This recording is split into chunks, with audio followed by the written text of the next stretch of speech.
everybody, it's Michelle here at Baby Ladle. This week I would like to talk about distracted driving and how that can affect your insurance. You may or may not know, I am an insurance broker who, really enjoys her job and looking after her clients. And, I have, a couple of young drivers in my household.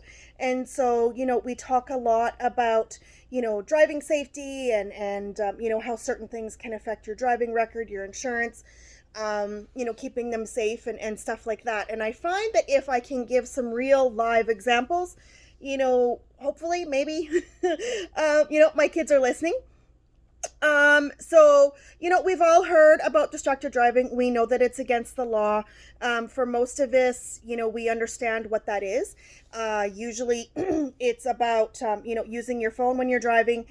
You've heard of instances where someone's been in the drive-through, they've used their phone, a police officer has given them a ticket, they're pulled over for, texting and driving. Distracted driving can also be, reading, self-grooming, putting on your makeup, looking at a map, putting in the the addresses and whatnot in your GPS machine. Oh my god, GPS machine, seriously, in your GPS unit in your vehicle. And actually there's many more, eating and drinking, musical devices.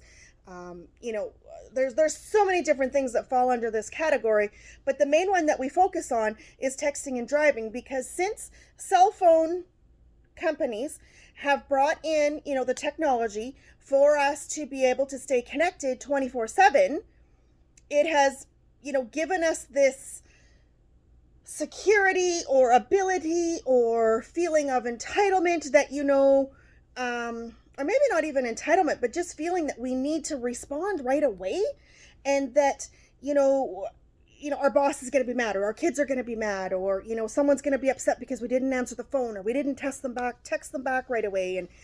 And so, we have that, ingrained in us that it can't wait that half an hour until we get home, or that 20 minutes until we get home. And it's costing us lives. I live in a really small community. We have about 1,000 people. And, it's been a few years now, but there was actually a lady who, unfortunately, she was texting and driving, and she ended up getting killed. And you never want to hear that. You never, ever want to hear of someone that and, you have your child coming home from school and they're upset because their friend's mom died in a car accident. And, you don't want to come across people that, you meet later on in life, and they're like, yeah, I was actually on the phone with her. That's horrible. It is just absolutely horrible. And it doesn't seem to matter how much we're like, don't text, don't drive, don't pick up the phone. But, I can text for you. I can email for you. I can, let me drive if you need to take that phone call, or connect, through the Bluetooth, or, your headset, speaker, stuff like that, so that you're not, distracted. And the thing is it is so easy to be distracted. You can be on the phone and, you think that you're focusing on driving, but in all honesty, you're focused on that phone call and you're in autopilot while you're driving. And I have a funny story, and my husband's going to kill me. And I've done the same thing. I'll start with my story first. So a few years ago, I was super excited because my dad was coming to the city to watch my kids at swimming lessons. I used to put them in swimming lessons in a smaller pool in Edmonton. Just the times worked better than going to Leduc. And so, it was, every day, or, whatever it was. So anyway, so we were going to swimming lessons, and I was so excited. We're driving home, and I wanted to show him all of these different houses and stuff, and some of the, newer developments, and he likes looking at stuff like that. And we took some of the back roads home so that he could see, the old farms and the buildings and, the animals and stuff like that. I knew in the back of my brain, on the way into town, the city, that I needed gas. So, like, oh yeah, we'll get gas, no big deal. We're cruising along. we're chatting away. We're all enjoying, our time together, and we're laughing and, sharing stories and whatnot. All of a sudden, my car dies. Like, So we're stuck on a back road, not anywhere on one of the main highways. And I looked at my dad and I went, huh. He's like, you ran out of gas. And I was like, yep. Okay, this is embarrassing on so many levels. One, I ran out of gas. Like, duh. I haven't done that in absolutely years. And the last time I did that, it was literally across the street from the gas station. Like, that was embarrassing. I had people from a business come out and push my car. But, in my defense, I was like 17 or 18, so it was okay. Dumb girl. I'm a mom of 4 here, okay? And I ran out of gas. And my dad's laughing at me. And my kids are like, oh my God, are you serious? So I phoned my husband. I'm not even sure where he was. And I was like, yeah, so we're on a back road out, behind Devon. And I ran out of gas. He's like, are you serious? I'm like, yep.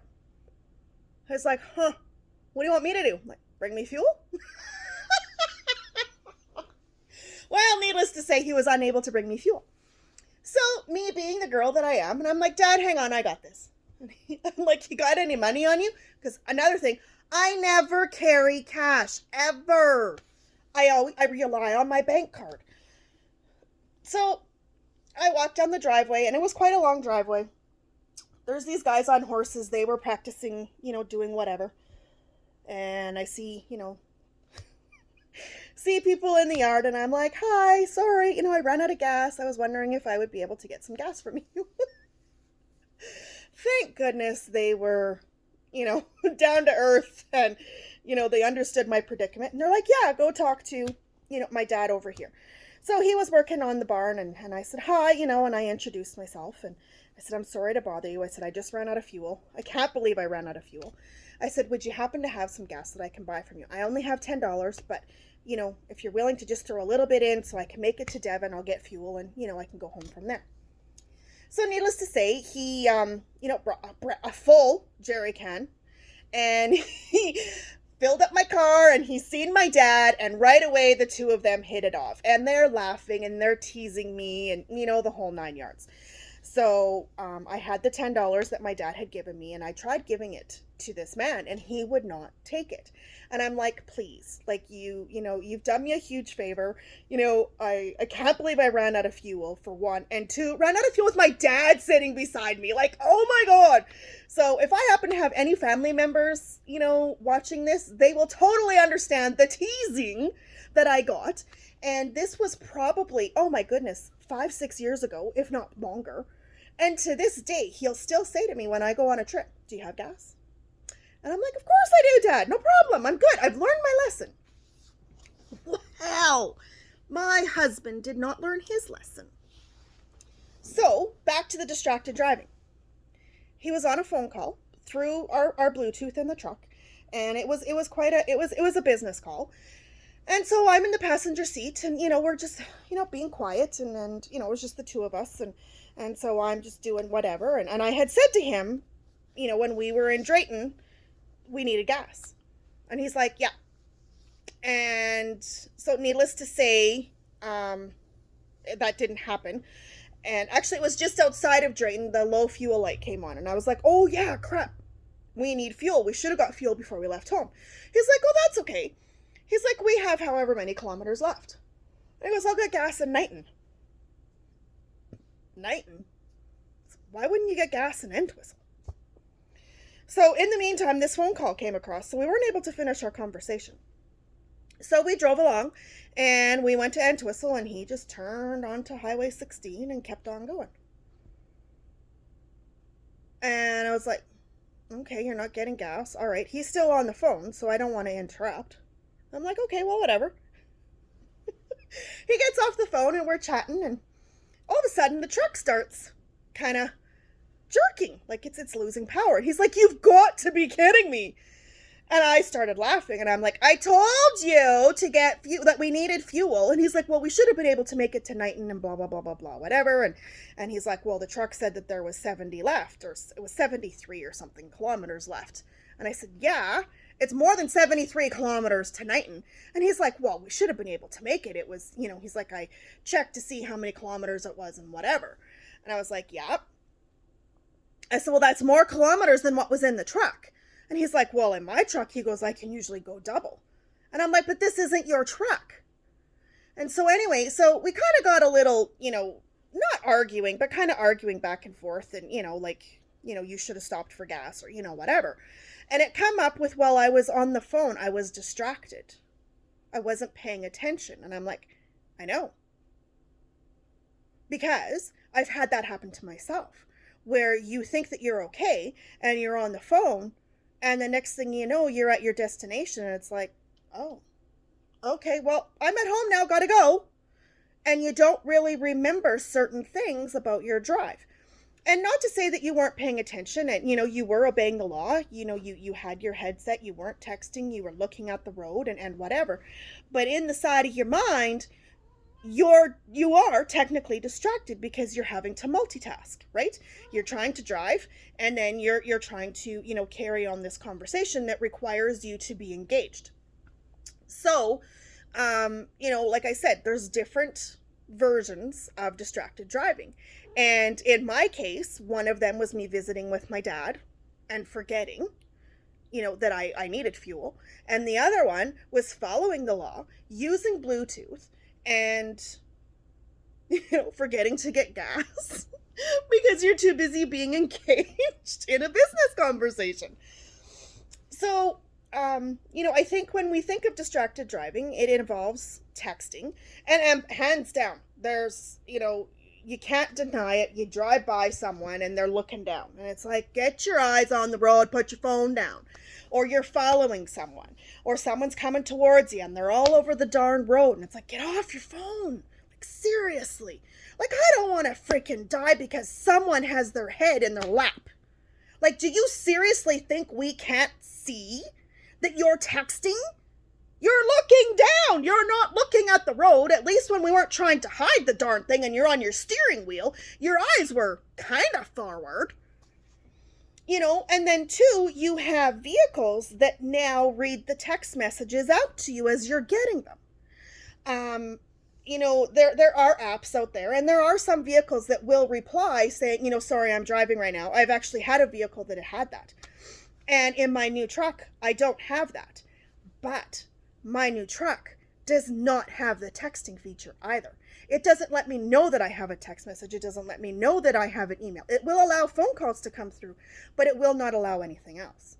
So it did take me a little bit to get used to, because I was used to having that, text message from la la la la la la, right? And they'd be like, oh, well, I need to reply to a client, or I need to reply to, an insurance company or a family member or whomever. Well, now I don't have that at all. And so my phone goes down, and unless you phone me, I have no idea if you're texting or email me. I'm used to it. I've had my truck now for a few months.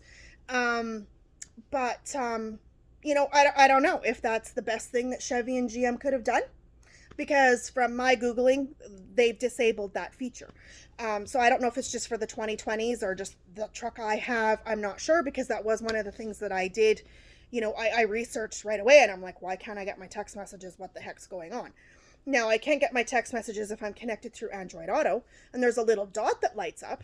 But again, that is taking your eyes from here to over here, and then you're having to push buttons and this and that and whatever.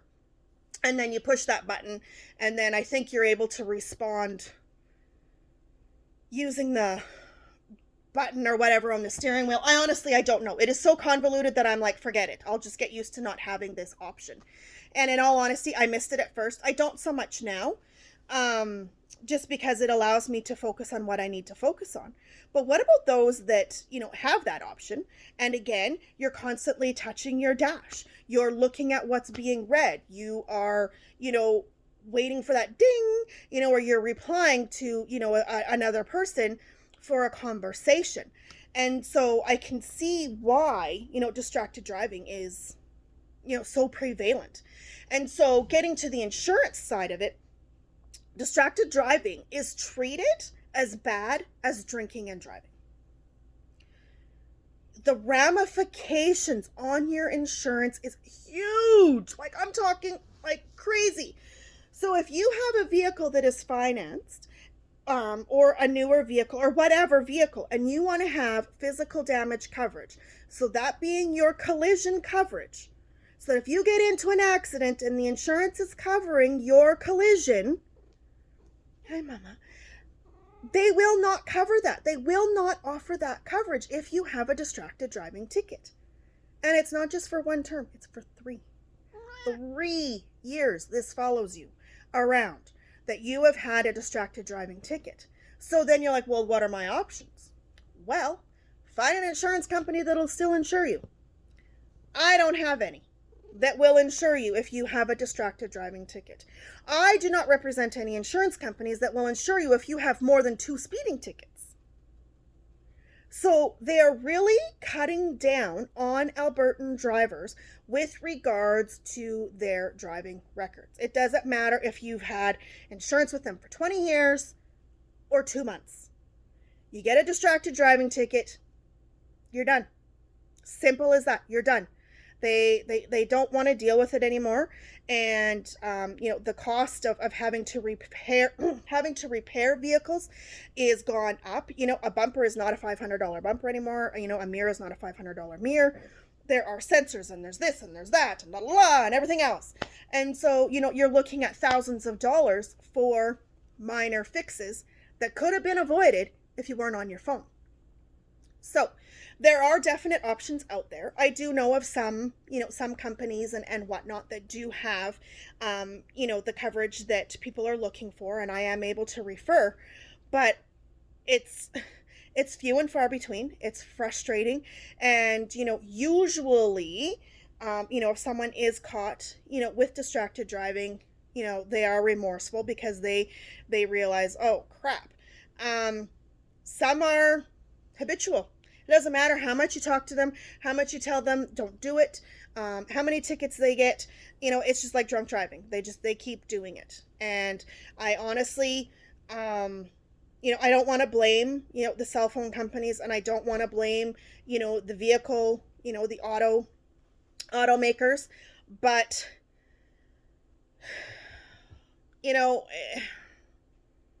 it's like putting a candy there and telling a person not to eat it, and there's only so much willpower, I guess. So when does it become their responsibility as well to keep us safe? So for example, I drive a Chev.